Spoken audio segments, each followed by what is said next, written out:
में हम direct ophthalmoscopy इसके बारे में आज की इस वीडियो में डिस्कस करते हैं। सो दोस्तों, अभी तक आपने ऑप्टोमेट्री फैंस यूट्यूब चैनल को सब्सक्राइब नहीं किया है तो कृपया सब्सक्राइब करवा लीजिए।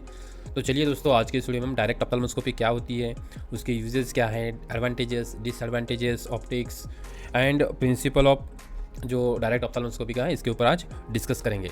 सो यहाँ पे आप देख सकते हो, डायरेक्ट ऑप्थेल्मोस्कोपी एक हैंड हेल्ड इंस्ट्रूमेंट होता है जिसमें एक विविंग विंडो होती है। यहाँ पे एक विविंग विंडो होती है, फिल्टर स्विच ऑफ होते हैं, अलग अलग से फिल्टर होते हैं, रेड एपरेचर डायल होता है, डायोप्ट्रिक डायल होता है, यहाँ से पावर चेंज होता है। अगर एग्जामिनर को या फिर अगर पेशेंट को एमेट्रोपिक आए हैं तो आप पावर भी उसमें माइनस या प्लस चेंज कर सकते हो। ये स्टार्ट का बटन होता है यहाँ पर, ये पेशेंट की साइड होती है, ठीक है, और ये प्रैक्टिशनर की साइड होती है, एग्जामिनर की साइड होती है। एग्जामिनर को साइड ये ब्रो रेस्ट होता है, यहाँ पे रेस्ट टच करना होता है। यहाँ पे विविंग विंडो होती है, डायोप्ट्रिक पावर का डिस्प्ले होता है, यहाँ पे कितना पावर है, -1 है, -2, -3 या प्लस पावर है, यहाँ पे आपको विजिबल होता है। और ये ऑन ऑफ स्विच का यहाँ पे बटन होता है, ये ग्रीन वाला, ठीक है। सो ये एक बेसिकली डायरेक्ट ऑप्थेल्मोस्कोप का इमेज है। नाउ द डायरेक्ट ऑप्थेल्मोस्कोपी क्या होता है। So direct ophthalmoscopy is an hand held instrument. एक हैंड हेल्ड इंस्ट्रूमेंट है जिसका यूज़ हम एग्जामाइन द फंडस एग्जामिन करने के लिए जिसका हम यूज़ करते हैं वो है डायरेक्ट ऑप्थेल्मोस्कोप। एक हैंड हेल्ड इंस्ट्रूमेंट होता है, ठीक है। इट इज़ अ मोनोकुलरली यानी आप इसका उपयोग सिर्फ एक आँख से कर सकते हो, जिसे हम मोनोकुलरली बोलते हैं, ठीक है। सो ये जो डिवाइस होता है, ये जो इंस्ट्रूमेंट होता है वो मोनोकुलरली होता है, एक आँख से इसे यूज़ कर सकते हैं। So it can be use to examine central 7 to 10 degree of retina. इसका जो उपयोग अगर करते हैं तो जो सेंट्रल पार्ट है रेटिना का 7 to 10 डिग्री उतना ही आपको विजिबल होता है, उतना ही उसमें व्यू आता है, ठीक है। ये आपको याद रखना है दोस्तों कि 7 to 10 डिग्री ही इसमें व्यू मिलता है।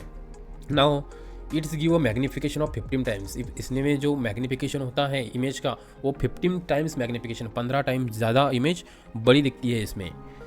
दी 1.5 mm disc appear much larger. जो 1.5 mm ऑप्टिक डिस्क होती है वो उससे भी बहुत ज़्यादा बड़ी अगर ये प्रोसीजर करते हैं तो इसमें बहुत बड़ी दिखती है, ठीक है। सो एक था छोटा सा जो इंट्रोडक्शन था डायरेक्ट ऑप्थेल्मोस्कोप का, ये था, ठीक है।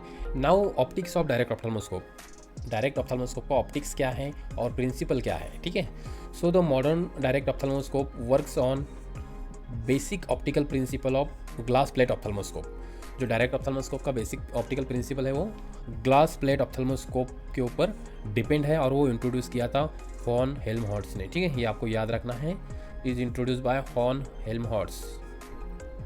नाउ द प्रिंसिपल क्या है डायरेक्ट ऑप्थेल्मोस्कोपी का। प्रिंसिपल ये है दोस्तों, जो convergent beam of light reflected into the patients प्यूपिल। जो कन्वर्जेंट बीम ऑफ लाइट होते हैं वो पेशेंट की प्यूपिल को रिफ्लेक्ट किया जाता है। उसके बाद जो इमरजेंट रेज होते हैं, emergent rays from any point on the patient fundus reach the observer retina through the viewing hole।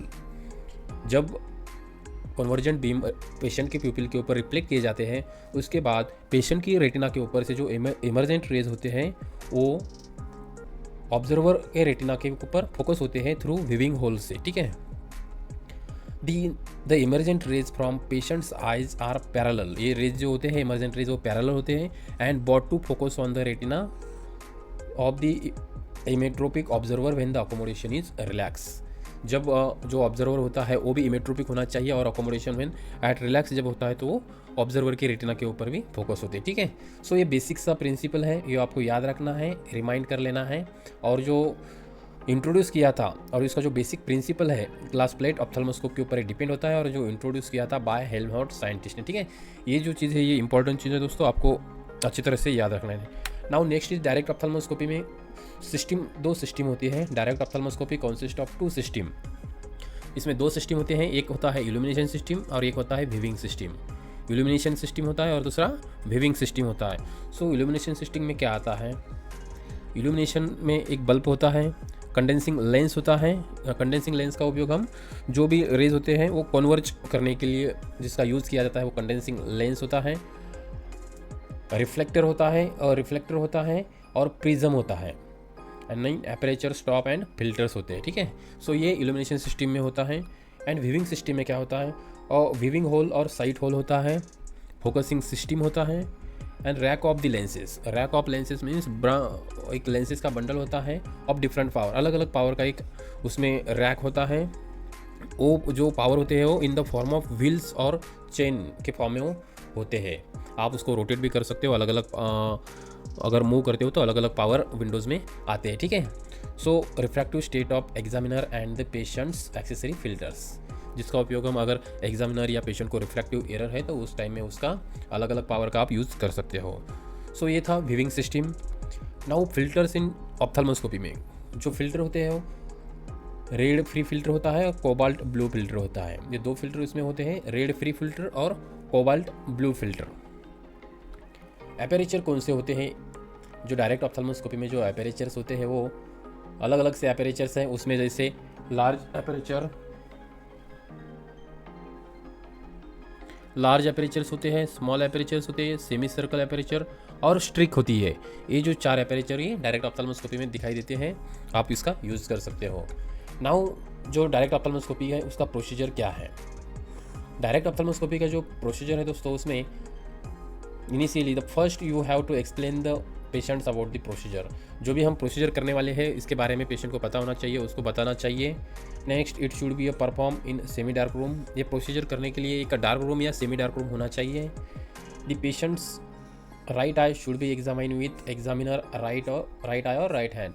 Patient का जो राइट आई है वो एग्जामिनर ने राइट आई से ही या राइट हैंड से ही एग्जामिन करना चाहिए, और जो पेशेंट का लेफ्ट आई है वो लेफ्ट आई से ही और लेफ्ट हैंड से ही एग्जामिन करना चाहिए। Next, give the patient fixation target.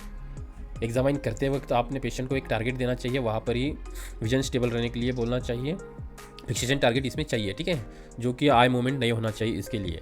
Then start from 1 arm length. जो डायरेक्ट ऑप्थेल्मोस्कोपी अगर करना है तो पहले आर्म लेंथ से आपको स्टार्ट करना पड़ेगा, and then move as close as possible to the patient. और उसके बाद जब फोकस होता है तो आपको इतने क्लोज जा सकते हो उतने क्लोज जाके एग्जामिन करना है। Then first raise the optic disc. सबसे पहले आपको ऑप्टिक डिस्क पे फोकस करना है। ऑप्टिक डिस्क पहले दिखाई देना चाहिए, and then follow the vascular arcades and finally move the macula and other as you wish to examine. So सबसे पहले तो आपको ऑप्टिक डिस्क देखना है। ऑप्टिक डिस्क के बाद जो वेस्कुलर एराकेड्स है, आर्टरीज है, वेन्स है, उसको फॉलो करके आप मैकुला और अदर जो भी पार्ट है आप उसको फॉलो करके देख सकते हैं, ठीक है। Now characteristics of image form. जो भी कैरेक्टरिस्टिक्स है डायरेक्ट ऑप्थेल्मोस्कोपी में, जो इमेज फॉर्म कैसे होती है। सो जो इमेज जो होती है डायरेक्ट ऑप्थेल्मोस्कोपी, तो इमेज इज इरेक्ट होती है, वर्चुअल होती है। ये आपको याद रखना है दोस्तों, बहुत बार एमसीक्यू में पूछा जाता है। सो डायरेक्ट ऑप्थेल्मोस्कोपी में जो इमेज होती है इरेक्ट और वर्चुअल होती है, एंड अबाउट 15 टाइम्स मैग्नीफाई इन इमेट्रोप्स। अगर इमेट्रोपिक आय है तो उसमें जो इमेज मैग्नीफिकेशन होता है वो 15 टाइम्स बड़ा होता है। और जो मैग्नीफिकेशन है मोर इन मायोप्स, मायोप्स पेशेंट में बहुत ही ज़्यादा होता है और हाइपरमेट्रोपिक पेशेंट में कम होता है। अगर मायोपिक पेशेंट है तो उसमें और भी बड़ा व्यू आएगा, और हाइपरमेट्रोपिक है इसमें उससे कम आएगा, ठीक है। Now the uses of direct ophthalmoscopy. Direct ophthalmoscopy के क्या यूजेस है? दी रेड फ्री जो फिल्टर होता है, red free in the ophthalmoscope is use to differentiate between retinal and choroid lesion. जो रेड फ्री का जो फिल्टर है जिसका उपयोग हम रेटिनल और कोरॉइड लीजन में डिफ्रेंशिएट करने के लिए जिसका यूज़ किया जा सकता है। Next, it also make small microaneurysm and small haemorrhage stand out more clearly and helpful in estimating cup disc ratio also. अगर डायरेक्ट ऑप्थेल्मोस्कोपी यूज़ करते हैं तो उसमें जो स्मॉल मैक्रोएन्यूरिज्म होते हैं या फिर स्मॉल हेमोरेज होते हैं उसमें हम अच्छी तरह से देख सकते हैं, एंड कप डिस्क रेशियो भी इसमें बहुत ही अच्छा विजिबल होता है, ठीक है। Now the large aperture. Large aperture is use to examine the fundus through the dilated pupil. जो लार्ज एपरेचर होता है जिसका उपयोग हम जब भी पेशेंट डायलेट होता है उसका उस टाइम यूज़ कर सकते हैं। और small aperture use to examine the fundus with small pupil. अगर स्मॉल प्यूपिल है, डायलेट नहीं हो रहा है, तो उस टाइम हम स्मॉल एपरेचर यूज़ कर सकते हैं टू एग्जामाइन द फंडस, ठीक है। नाउ सेमी सर्कल जो होता है उसका, सेमी सर्कल एपरेचर जो होता है इसका यूज़ हम avoid fundus reflection while examine the fundus. जो सेमी सर्कल का यूज जो होता है वो जो रिफ्लेक्शन आते हैं रेटिना से या फंडस से वो कम करने के लिए या फिर अवॉइड करने के लिए उसका उपयोग सेमी सर्कल से हम एग्जामाइन कर सकते हो, ठीक है। उसमें ग्रिड भी रहते हैं। सो ग्रिड का जो उपयोग है, with the grid small stars in the centre is use to find out the eccentric fixation. उसका यूज़ हम जो भी इसेंट्रिक फिक्सेशन करने के लिए भी उसका यूज़ कर सकते हैं, ठीक है। नाउ डायरेक्ट ऑप्थेल्मोस्कोपी से ऑप्टिक डिस्क कैसे एग्जामिन करना है या ऑप्टिक डिस्क में क्या दिखाई देता है। सो दी ऑप्टिक डिस्क इज, जब हम डायरेक्ट ऑप्थेल्मोस्कोपी से व्यू देखते हैं ऑप्टिक डिस्क का, सो ओवल होती है, ओवल राउंड होती है एंड मेजर अबाउट 1.5 mm उसका डायमीटर होता है, ठीक है। The healthy optic disc is appear pinkish orange in colour. जो नॉर्मल ऑप्टिक डिस्क होती है उसका कलर जो होता है पिंकिश ऑरेंज कलर होता है, बट जब येलोविश अपीयरेंस होता है ऑप्टिक डिस्क का, is suggestive of optic atrophy. अगर ऑप्टिक डिस्क का जो कलर पिंकिश ऑरेंज ना होके अगर येलोविश दिखता है आपको, तो उसमें ऑप्टिक एट्रोफी होने की चांसेस संभावना होती है, ठीक है। Now the small spot of light, जो भी स्मॉल स्पॉट होता है लाइट का in direct ophthalmoscope intend to be approximate 1 disc diameter in size. जब आप स्मॉल स्पॉट जो यूज़ करते हैं वो 1 डिस्क डायमीटर इतना होता है, वो ऑप्टिक डिस्क को उतना कवर करता है। When place the spot on the disc, observe how much the disc is fill up। जब आप स्पॉट्स जो सबसे जो स्मॉल स्पॉट यूज़ करते हो तो आपको ऑब्जर्व करना है कि वो स्पॉट ऑप्टिक डिस्क को कितना कवर करता है। अगर वो spot disc is fully fills, अगर वो स्पॉट डिस्क फुल्ली फिल करता है of light it matches size, this would indicate the normal disc side. आप वहाँ से इंडिकेट भी होता है कि जो ऑप्टिक डिस्क का डायमीटर है वो बराबर से है या नहीं, ठीक है। सो बेसिकली जो स्मॉल स्पॉट होता है उसका साइज जो होता है 1.5 mm होता है, जो कि ऑप्टिक डिस्क से बराबर ही होता है, ठीक है। तो आप वहाँ से भी देख सकते हो ऑप्टिक डिस्क का साइज कम या ज़्यादा है या कैसे, ठीक है।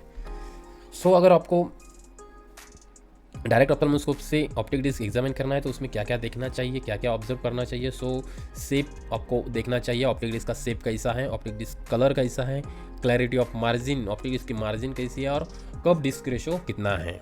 ये 4 चीज़ें आपको ऑप्टिक डिस्क के बारे में डायरेक्ट ऑप्थेल्मोस्कोप से एग्जामिन कर सकते हो।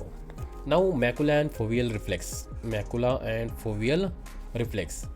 सो the fovea is located approximately 3 mm temporal. जो फोविया होता है वो ऑप्टिक डिस्क से 3 mm टेम्पोरल में होता है, ठीक है। नाउ इट शुड, इसे 2 डिस्क डायमीटर भी कहा जाता है, 2 डिस्क डायमीटर।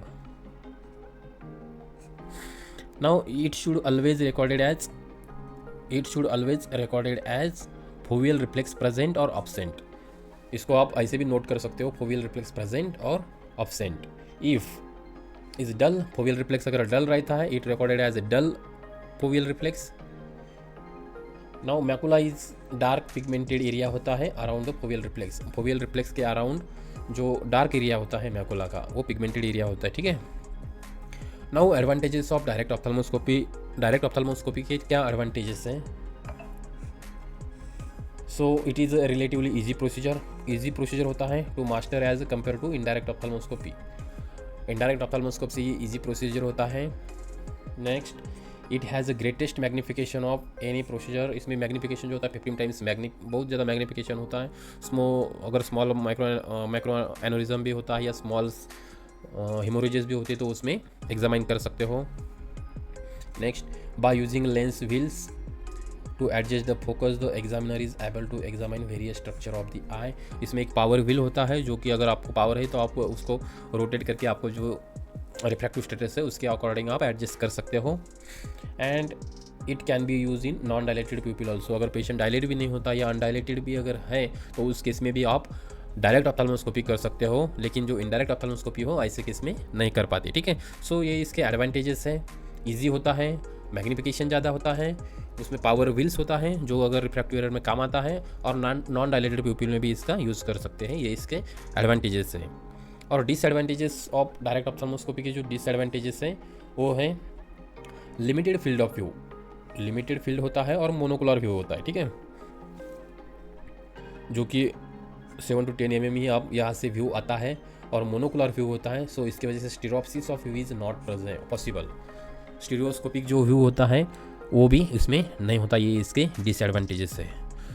सो दोस्तों, आज की इस वीडियो में हमने डायरेक्ट ऑप्थेल्मोस्कोपी के बारे में डिस्कस किया, उसकी प्रोसीजर के बारे में डिस्कस किया, एडवांटेजेस, डिसएडवांटेजेस, उसका प्रिंसिपल, इसके बारे में डिस्कस किया। अगर आपको ये वीडियो पसंद आया हो तो कृपया चैनल को लाइक शेयर सब्सक्राइब करिए।